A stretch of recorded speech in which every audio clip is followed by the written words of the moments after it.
dear colleagues, it is a profound honor to speak here in Dayton, where history was written and where peace was given a name. 30 years on, the legacy of the Dayton Agreement reminds us that diplomacy, backed by unity and resolve, can stop bullets and start rebuilding lives. I extend my gratitude to Congressman Turner, our hosts, and the entire NATO Parliamentary Assembly for convening us in this symbolic place, a city that speaks to the power of transatlantic partnership and the courage to end conflict through negotiation. The Dayton Accord ended a brutal war, but as we all know, peace is not just a destination.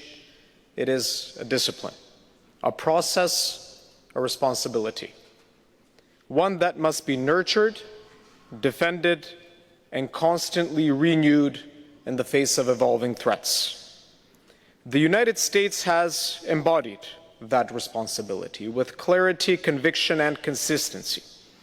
I would also like to pay a special tribute to the Trump administration, whose assertive and strategic diplomacy brought renewed urgency to our collective defense, reinvigorated burden sharing, and underscored that credibility starts with commitment. As Foreign Minister of a NATO member from the Western Balkans, I say this with conviction. America's leadership is not only welcome, it is indispensable. When the US leans in, the alliance stands taller. The Western Balkans has changed for the better because NATO opened its door and because Washington extended its hand. My country is living proof of that transformation. Today, we contribute actively to collective security. Our troops serve from the Baltics to the Balkans.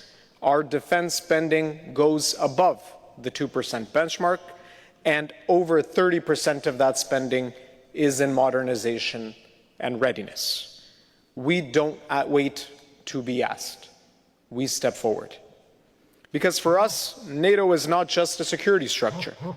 It is a moral compass, a values-driven alliance that protects freedom, fosters democracy, and upholds human dignity. That is why we strongly supported the US-led initiative to establish NATO's Center for Democratic Resilience. In today's battle spaces, threats don't always cross borders in tanks. They often seep in through lies, cyber attacks, and institutional erosion. We must be as vigilant against internal corrosion as we are against external aggression.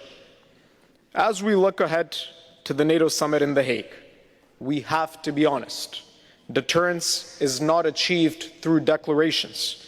It is earned through investment, resolve, and credible capabilities. Unity must be operational, not just aspirational. At the Hague Summit, the Macedonian government will stand firmly with our American allies in calling for a bold, sustained investment in defense, resilience, and industrial capacity. The credibility of our deterrence and the very future of the alliance will depend on the decisions made there.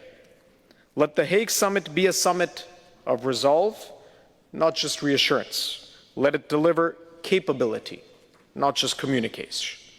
Our nation stands ready as a reliable ally, as a responsible partner, and a firm believer that the best way to honor Dayton's legacy is not to look back, but rather to move forward, to keep building peace, strengthening democracy, and advancing together as allies, shoulder to shoulder.